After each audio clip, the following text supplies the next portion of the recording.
আসসালামু আলাইকুম।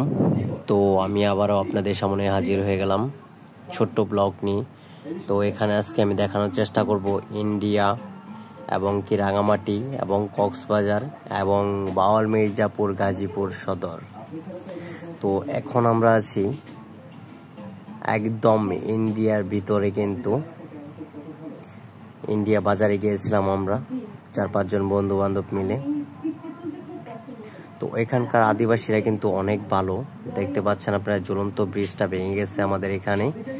তো আমরা এখন নৌকা দিয়ে পার হচ্ছি, যেহেতু ইন্ডিয়া থেকে জোয়ার আসতেছে। তো আমরা ইন্ডিয়া একদম বর্ডারে বললেই চলে। তো এখান থেকে আমরা নদী পার হচ্ছি এক নৌকা দিয়ে, এক ছোট পায়ে পার করে দিচ্ছে কি আর কি আমাদেরকে। তো এখান থেকে কিন্তু আমাকে কিন্তু আমার 4-5 জন বন্ধু বান্ধব ইশারা দিচ্ছে।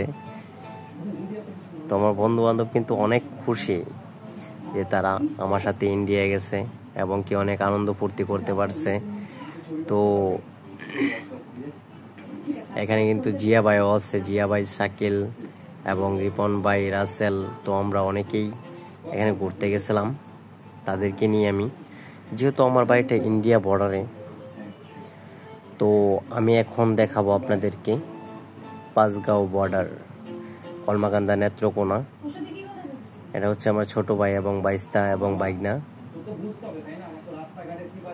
এখানে লোকেশনটা কিন্তু অনেক সুন্দর, যেহেতু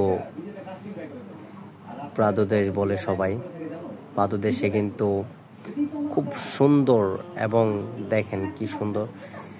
তো এখন আমরা আছি ইন্ডিয়ার সাথে যে বর্ডার রুটটা আছে সেখানে। তো এখন বাইক চালাচ্ছে আমার বন্ধু কাউসার। তো এখন আমি চলে যাচ্ছি রাঙামাটির রাস্তা, আঁকাবাঁকা রাস্তায় কিন্তু অনেক সুন্দর ভিউ, সারলেই কিন্তু ফর ইউ।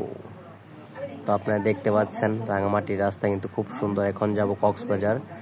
দেখুন কক্সবাজারের ঢেউ কিন্তু খুব খুব ভালো লাগে আমার। তো এখন চলে যাচ্ছি বাওয়াল মির্জাপুর গাজীপুর সদর। এটা কিন্তু সবাই এক নামে চিনে, নাটোর মুসল্লির খামার বাড়ি। তো আপনারা খুব ধৈর্য সহকারে দেখুন, খুব ভালো লাগবে। তো আশা করি এখন আমি বিদায় নিচ্ছি।